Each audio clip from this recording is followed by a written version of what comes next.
y'all. So we're going to get started on our new lesson today, but before we do, I want to go over what we went over yesterday. Can somebody tell me what we discussed yesterday? Okay. Place value? Place value. How far did we go? Did we go to 100,000, 10,000? What number, what place value did we stop at? 1,000. 1,000. Okay, so give me a number, an example of a number that has a place value of 1,000. 1,367. Okay, so 1,367. Okay, we use a comma to separate the hundreds from the thousands. Where is my thousands place value? What number is in my thousands place value? 1. 1. Okay, so I'm gonna go up like this and do thous. Okay, what number is in my tens place? 6. 6. Okay, so we've got tens. What about my hundreds? 3. 3.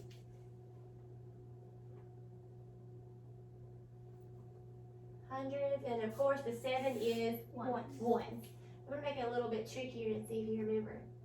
So, with the 7 being my ones, how many ones do I have? 7. 7. Okay, let's make it a little bit harder.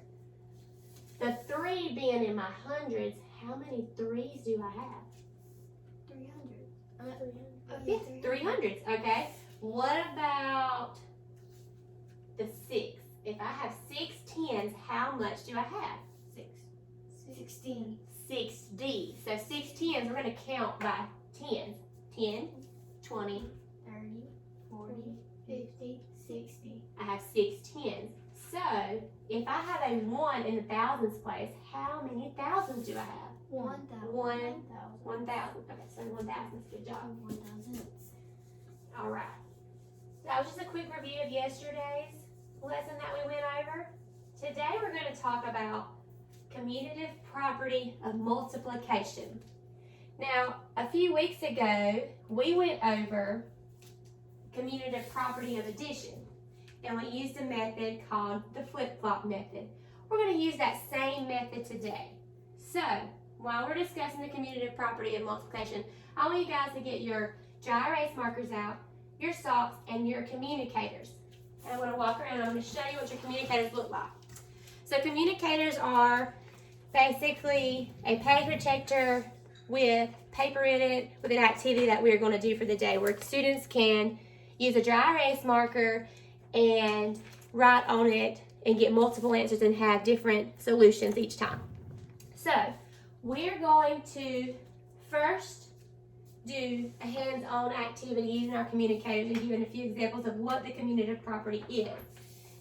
And also, while we're doing this today, as most of you know, or you guys know, that sometimes school and school closure may happen this year because of what? What do you think is going on? Coronavirus. So basically, if too many teachers get sick and too many students get out and everybody's getting exposed, we may have to close school down like we did back in March. We don't want that to happen without you guys being prepared. So we're also going to be working in Google Classroom today. Google Classroom, I need you guys to log on to your Google Classroom. Most of you are already there, so I need you to look for Miss Rowland's class. Okay? Click on that, Miss Rowland's class. I'm also going to have my tablet out because I have the same classes as you guys. I'm going to log in and I want you guys to find the assignment listed as vocabulary. These are some important terms that we're going to discuss today in our lesson.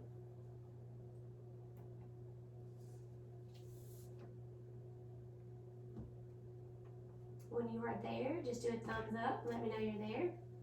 Okay? So you see something really pretty and colorful. So since it's just 2 of you guys, I'm going to walk around. And before we get started on what commutative property multiplication actually is, I want you to click on this assignment right here. Click on this assignment. I need you to go. Okay, wrong class. It's fine. We'll get you where you need to go. Right here. You were under a different user, but that's fine. Classwork. Click on vocabulary. Alright, so So this is the basic vocabulary. There are 6 terms. Now, if you were at home e-learning, I have everything in there where you can listen to what the word is, because some of these words are very difficult to pronounce, especially in math. Math can be difficult at times. We want to make it as easy as possible for you. So, I keep turning mine off. There are little microphones beside each definition and each word. So if you click on the microphone and click play for me, Caitlin. Turn the volume on. You'll have to probably play it again. You can have it as loud because we want everybody to hear it. Commutative property of multiplication.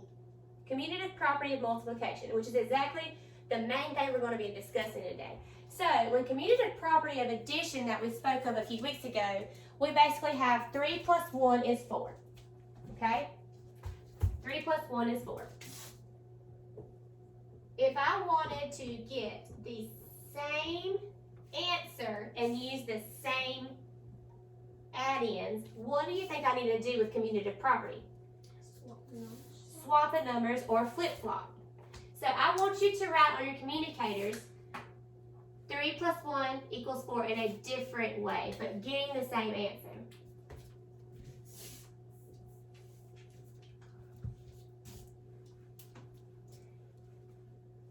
And that little asterisk on it is fine. That's what we're going to be using. You put the plus sign above it.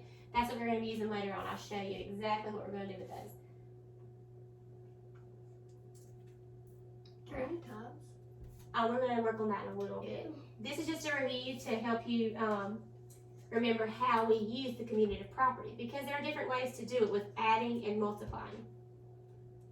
So, what do you have wrote down, Caitlin? 1 plus 3 Equals 4. Okay, so 1, that also equals 1 plus 3. These did not change, and this answer stayed the same. But the only thing that changed was the order.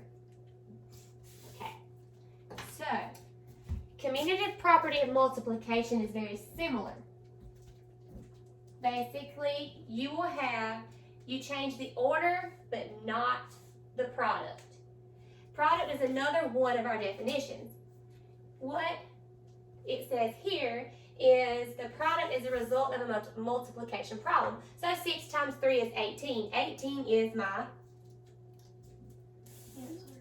answer, but what do we call it when we're multiplying?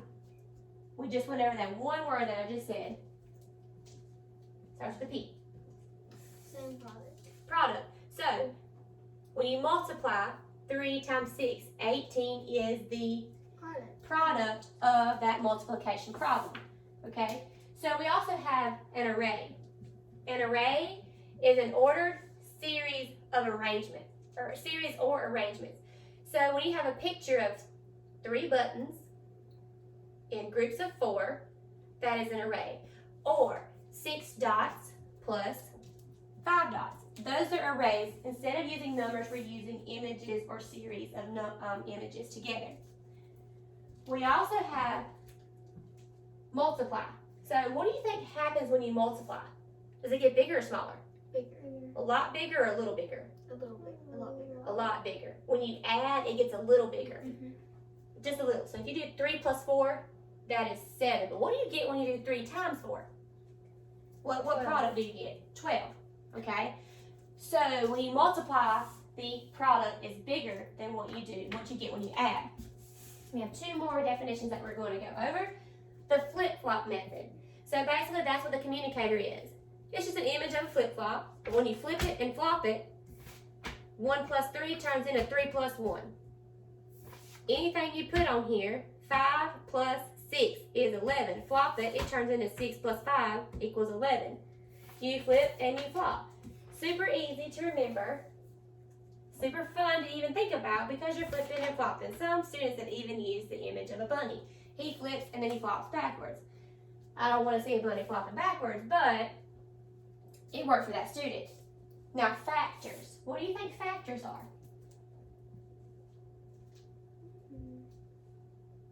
The ones that these numbers. So yes, those are the numbers that we can multiply together to get another number. Those are factors. Add-ins, which I mentioned earlier when we were talking about 3 plus 1, are numbers we can add together to get a sum, which is adding. All right, so we are going to, now that we've gone over the vocabulary, I'm going to erase this. I want you to go back to your Google Classroom and look under assignments. And I'm going to do the same thing because we're going to work on a few together. And then you're going to hear these definitions: array, product, multiply, flip-flop method, factors, and a lot to do with commutative property of multiplication. For our e-learners who are at home who will get this Google assignment, they also have more instruction, but because I'm here in front of you guys, I will go over it. In the vocabulary, there's also a video. You will have this to keep at home with you, also to refer back to click on the video to review more of what we're going over. But I'll try and cover everything today while we're in class. So we're going to go to commutative property lesson. Okay? The commutative property lesson.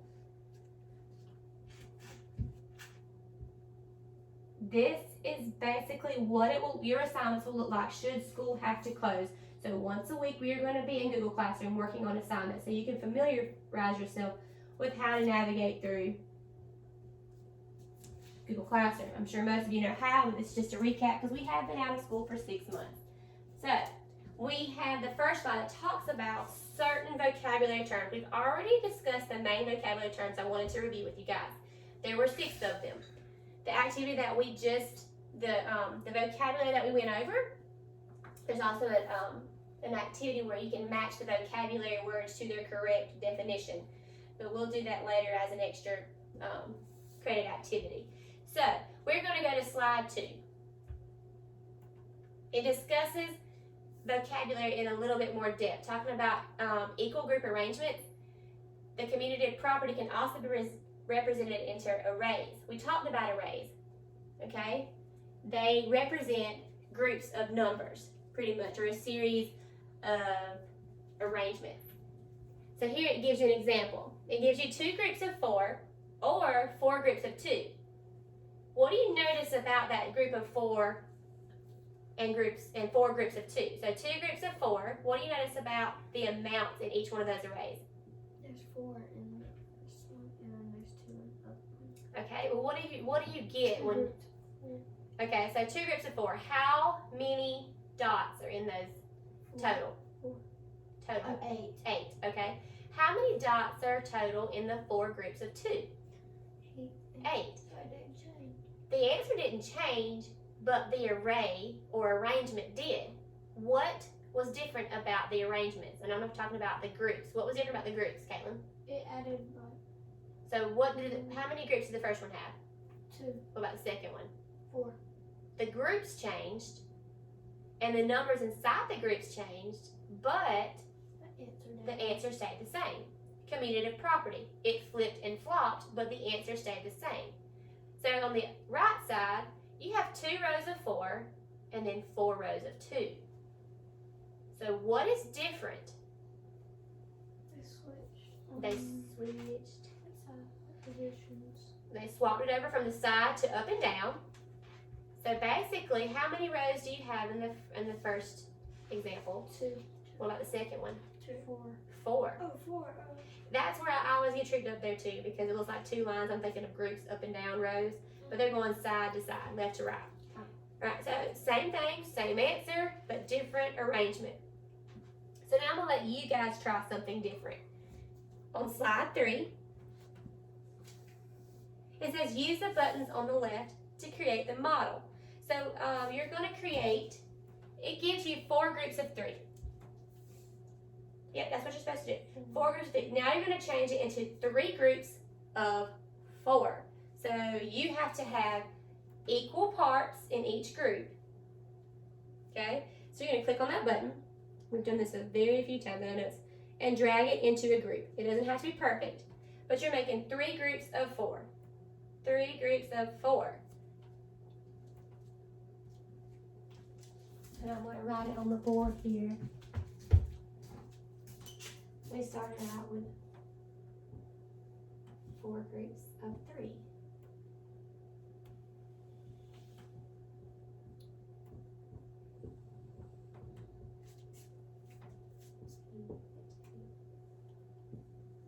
Three groups of 4.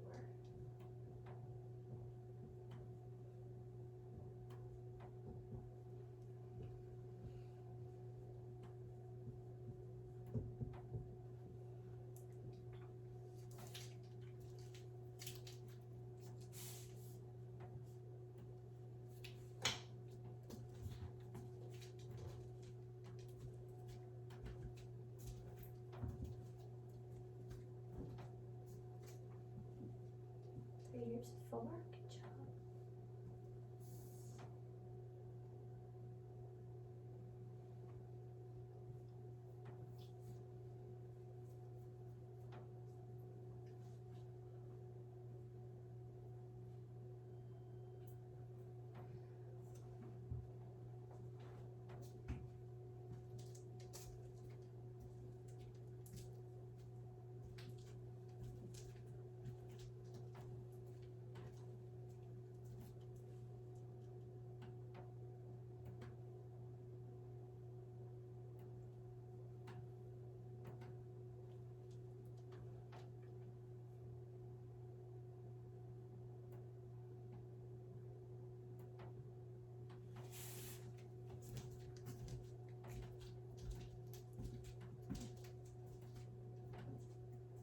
Got it?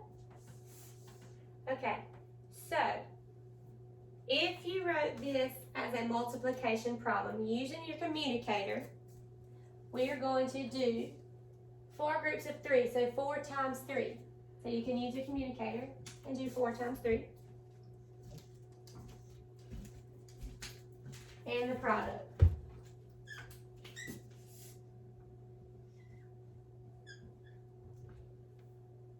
Okay, we have those answers? Alright, I see they match mine. Now, when it asks you to rearrange your groups into 3 groups of 4, what does that look like as an equation? It's okay. I see that everybody has 3 groups of 4 buttons. Now, what does that equation look like when you flip-flop it?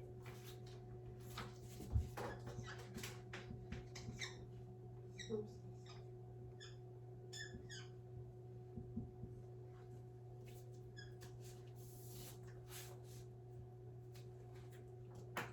What do you have, Michaela? 3 times 4 is 12. 3 times 4 is 12. So now we have 3 groups of 4.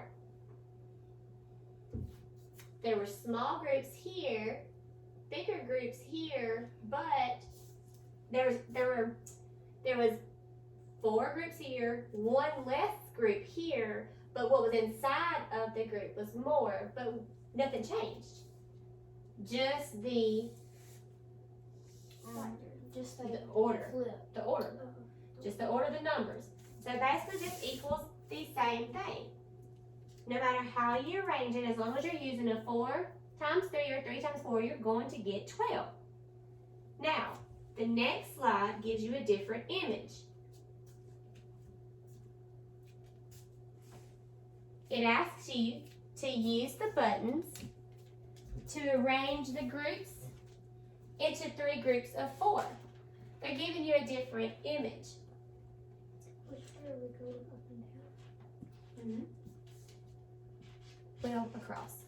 So you're going to arrange them in groups of 4 across. That marker's probably not good. You want to swap? Oh, no, it's okay.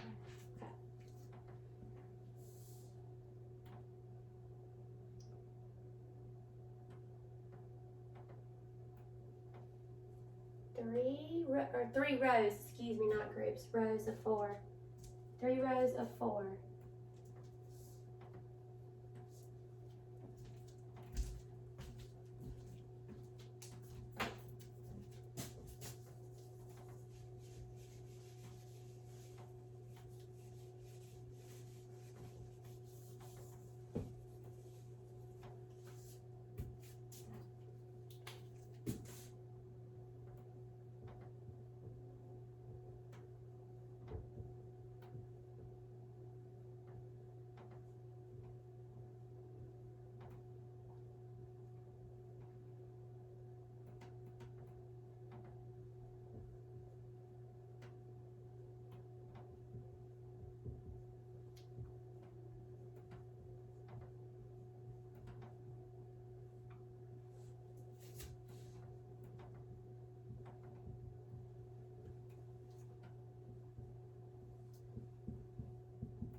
to back, hit like an undo.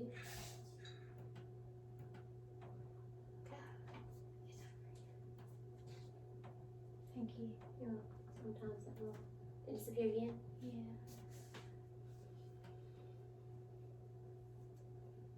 I don't know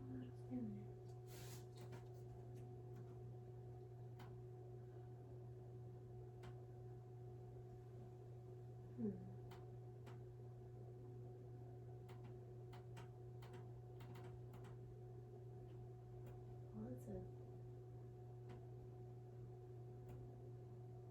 Well, alright, we're gonna leave that right there, and I know that you've got a button there. I'll make a note of that. So you've got 3 rows of 4. 3 rows of 4. Okay. Alright, so what do you notice about this one? Is it very similar to groups? This one. Groups. They're not grouped together, but they're in rows together. So how did you do this one, Caitlin? You put them in. So you put. How many do you have in your first row? down 3 down? Okay. and 4 across for each of them. So what would the multiplication problem look like here? 3 times 4. 3 times 4 is 12. Alright, so 4 rows of 3 is 4 times 3 equals 12. And 3 rows of 4 is 3 times 4 equals 12. Everything's the same except for the order. What did we do? We swapped them. We swapped it, flip-flopped it, however you want to look at it. So, we have a word problem. Now, the word problems, don't let it worry. We are going to go to slide 5. I do believe that's what the word problem is. Slide 5? Okay, so I'm going to read it off here. Okay, Michaela? So, Blake has 3 cups with 5 game tokens in each cup. George has 5 cups with 3 tokens in each cup. Build the model to show that Blake and George have the same number of tokens. Then write how many tokens they have. So, I want you to... Where's your highlighter? You're going to click on the cups on the right side of the screen, and you're going to drag them. You can put your cups here, right here above the box. So put your cups above the box. Blake has 3 cups with 5 game tokens, and George has 5 cups. Just trying to see where your highlighter was on here, so you can highlight the text evidence that gives the most important stuff. That's the text box. I don't see it on yours. It's fine. Blake has 3 cups. And I'll write it on the board so you'll know. Right, 3 o'clock.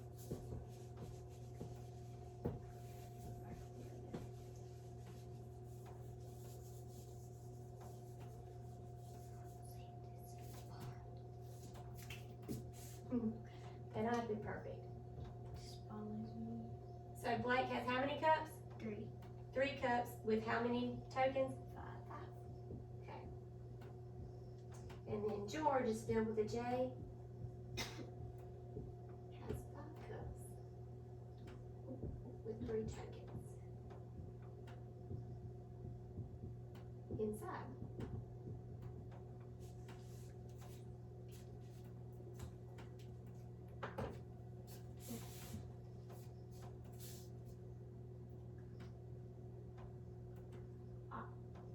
So we put the tokens inside of them.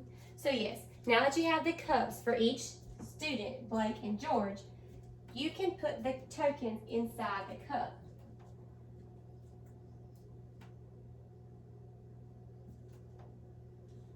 I need to invest in some nice mouse tools for you guys, because that button is hard to control sometimes.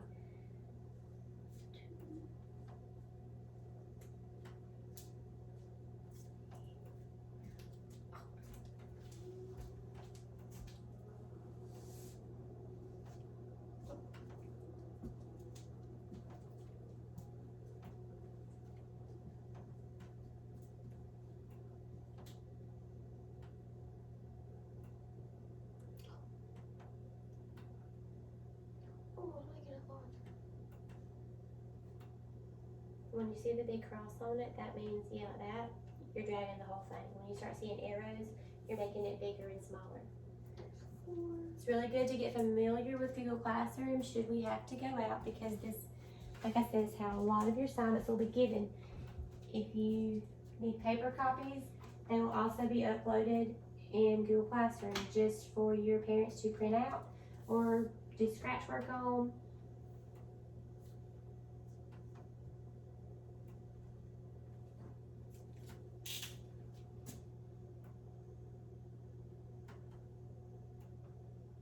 Can you do this on like another device, like than a computer? Google Slides will not work on a tablet. That is a good question. So for e-learners at home who will be watching this video, Google Slides can only be edited on a computer or desktop, not a phone or tablet. I have a tablet and I'm unable to move any of the tokens. You can only view it. So if you're working from a phone or a tablet from home, you can still participate in activities like this, but you will have to use pencil, paper, and draw the images, and make sure you label 4 groups of 3 or 4 rows of 3, indicating which slide you were working out. And you can take a picture and upload that image into Google Classroom as part of what you turn in. That was a good question. So it only works on laptops or desktops. 3, 4. Cup is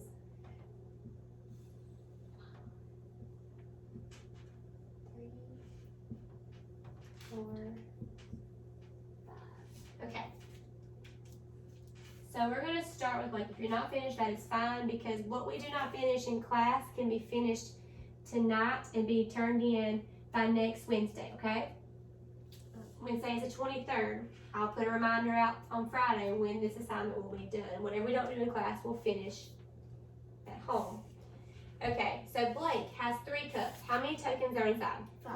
So what did you do with your tokens? Put them inside in 5. Put 5 inside the 3 cups. Okay, so I put 5 in each one. Is that 5 in each one? Okay, so this is 3 cups of 5 tokens. How many tokens do I have? 15. 15. What's a fast and quick way of getting 15? Can you count by 5 to get this answer if you're multiplying by 5? 10. So anytime I multiply by 5, I can count up by 5s. So if I want 3 of 5, I can go 5, 10, 15, 3 times 15.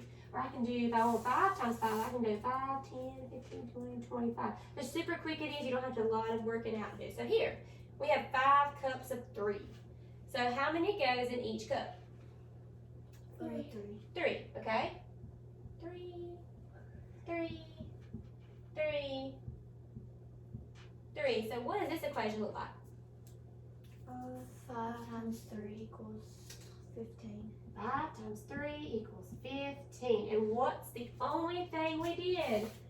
Change the factors. Flip flop. When we changed around the factors, Flip them around. flipped around. All right, good job. So the last thing we're going to do today, just to make sure that we understand commutative property, arrays, and different types of arrangements that we have, there is another assignment. That will save your progress. The good thing about Google Slides presentations is anything you do inside of Google Slides, it stays there, unless you go in and delete it. So the work you've done will be saved. And there's another problem, one more that's a little bit more in depth than what this one was, a word problem. We can do that one later on in class if we have class time to go over it, which is fine. If not, then we'll be assigned for homework and it's due next Wednesday. So the final thing that we're going to do today, it's called commutative property task cards. Now these task cards, I really love task cards. If you've never used task cards before, they're really great fun games that are hands-on activities, but we created it in Google Classroom. So once you get it pulled up, you're going to see about 6 or 7 slides. Is that 6 or 7? Right here. 6. 6 slides. This, instead of having the task cards in front of you, this is how you would have it at home. Now on the right hand side of your slide, you see numbers 1 through 10 and a few higher numbers. Those numbers you're going to click on. And you can drag. Where? So here's numbers on the right hand side. That's fine. So if you have 6 times 1 equals 6, you're going to use the commutative property to change or flip-flop the order. It's fine. Click it. Okay? Go back to undo. Oh, you got it. Okay. Drag that. See? So I'll let you work on slides 1, just the slide 1, because all of them are very similar. I'm going to go right here and show you this one. Yeah. We're going to work on slide 1 for right now.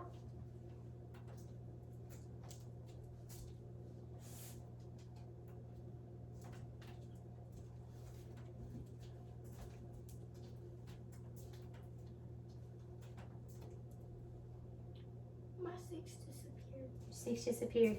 The very top of the screen, left-hand side, there's a button that looks like it says backwards right here. Go to backwards. Okay. Oh, okay. I was like, you can just leave a lot of your work. Just fine. So it's there? 6 disappeared. From right there?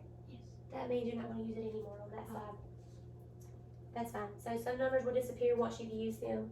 It just lets you know you're not going to use those numbers anymore on that side because I gave you those numbers again on the next slide to be reused.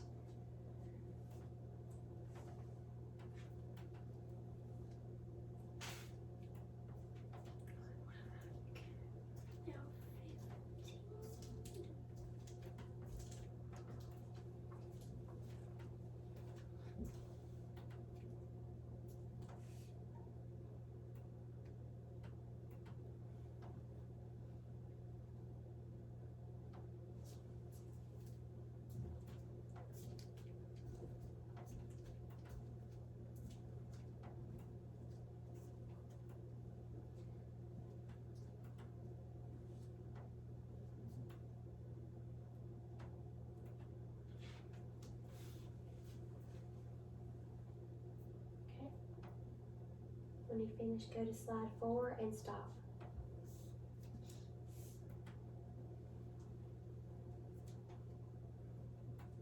Slide 4. You're done. Because those are very similar. What's it doing? It keeps trying to make my numbers bigger. That's fine.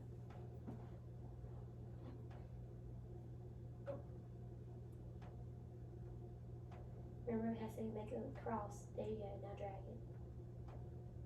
Make that cross.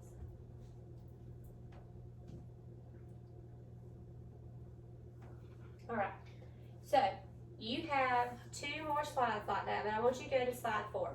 What do you notice about slide 4? It's groups and arrays. Groups and arrays. So we reviewed groups and arrays. So basically, the groups of little circles have whatever object you want to put in it. Stars, circles, smiley faces, emojis, anything you want to put in there, you can put in there. So, this slide and the last 2 other slides are going to ask you to match the array or the group to the equation. So number 13, for example, you have 2 times 7 equals 4. And then 7 times 2 equals 14. So you're either looking for 2 groups of 7, 7 groups of 2, or you're looking for 7 rows of 2, or 2 rows of 7. Wait, so we can do that? So if that matches this, if 1, 2, 3, 4, that's 5 groups of 2. Does that match this? No.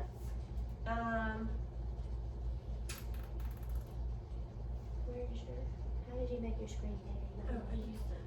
This thing right here? Yeah, make it right there because you covered up some of your arrays. So you've got to find 2 groups of 7, or 7 groups of 2, or 7 arrays. How do we fit both of these in here? If Oh, no, so Alright, so I'm going to show you. 3 times 6 equals 18. Yep. So I can just put that. So that's it for those two? That's it for that one. Then, Oh, God. or that's it for this one. You have 3 groups of 6. Now you have to find 6 groups of 3. And these are going to match together.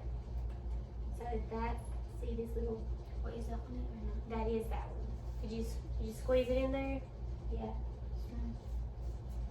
So you can, yep, that's fine. So if you want to make it smaller, double click on it. Or click on, no, don't double click. You're fine. So if you double click on it, that's a different story. Drag it back to it. Now, those little corners, those little squares, slide it in and down. You're gonna make it, click right here. There you go.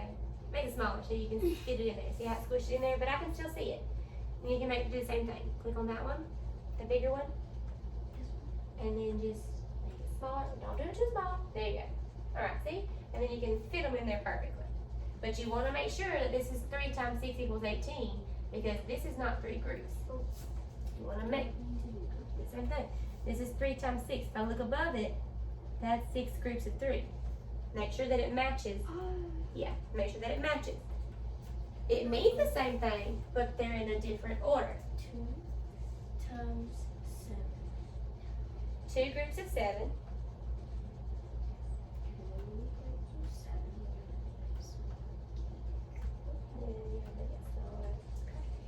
These are a little bit more difficult to do sometimes. And 7 times 2. Okay. So you got them in there. Good job. So you can continue working, and once everyone else is finished with this side, continue working. 6 times 8. Mm-hmm. Wait. 3. Yeah, that's 6 times 8. And this is 8 times 6. How that looks smaller than that one. Let's see. 1, 2, 3, 4, 5, 6. 1, 2, 3, 4, 5, 6. They must have all these. 1, 2, 3, 4, 5, 6, 7, 8 times 6 and 1. 8. What? 1, 2, 3, 4, 5, 6 times 8. And then 1, 2, 3, 4, 5, 6 times 8. It's fine. Okay. It's the same thing. 2 times 5 is 10. Mm-hmm. 2 groups of 5. And I'm gonna make it a little bit smaller so we can fit your brother in there.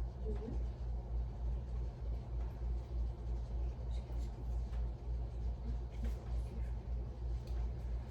And then you can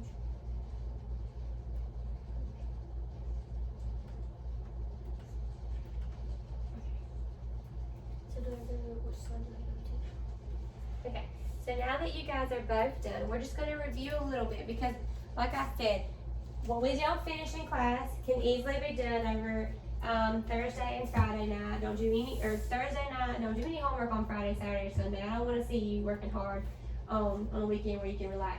Monday night and Tuesday night. So, what 3 nights? Monday night. And tonight, Thursday night. It's due Wednesday. So Thursday night, Monday night, and Tuesday night. Okay? So we discussed some vocabulary earlier today. Now, if you want to go back to that vocabulary slide, you can.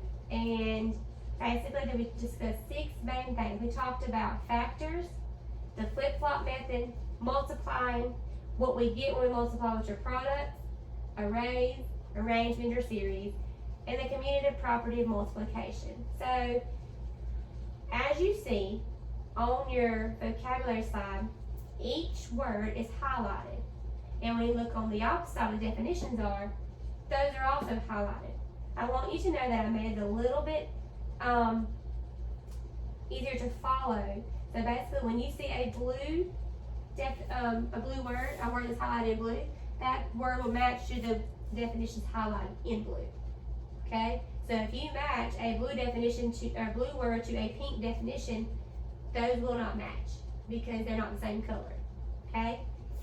So you can click on the video later on in the day or when you have time for during extra math. So if you can work on this or your extra math or Education Galaxy. No lift off today. We're just going to focus on Education Galaxy, extra math, or finishing this up if we have extra time after reading. Okay. You can also watch this video, like I said. It goes and reviews pretty much what commutative property is. And commutative property, like we said, of multiplication. 3 times 6 equals 18. So what does that mean? 6 times 3 also equals 18. These both equal 18. Commutative property of multiplication and commutative property of addition, which is something we did a few weeks ago, is the same thing. Instead of factors, we have add-ins. So 3 plus 6 equals 9. So what also equals 9? Commutative property of addition, same thing. What am I doing? So 6 plus 3 equals 6 plus 3 equals 9. We have a sum, add-ins, when we're dealing with addition. But today we talked about commutative property of multiplication. We are multiplying factors and getting a product. We also talked about arrays and the groups that we can put the arrays in, and the series of arrangements we can have. So tomorrow, we'll just come in, we'll do a quick review sheet, and you will also be able to use your communicators and your dry erase board markers and socks. We'll do a short little quiz 1 through 10 to make sure that we understand what commutative property of multiplication is. You will also see a few commutative properties of addition because those two are really similar. You're basically flip-flopping everything. And at the end of the week in Google Classroom, also for your e-learners at home, there is a quiz to complete. It's 3 questions, and it's basically a word problem and 2 just questions about commutative property of multiplication. There will not be any addition on there. Alright guys, so tomorrow, short little quiz in the morning, just to test what you retained from yesterday or remember from today, and then we will go into our new unit of rounding. So, if you have any questions, you can leave me a private comment or comment to the entire class, because if you don't know it, chances are somebody else has the same question, so it never hurts to ask the question. Okay? Any questions so far today? No. Alrighty guys. Well, go ahead and start cleaning your stuff up, your communicators, wipe them down, and get your books out for reading, and we will start on our story, The American Wolf.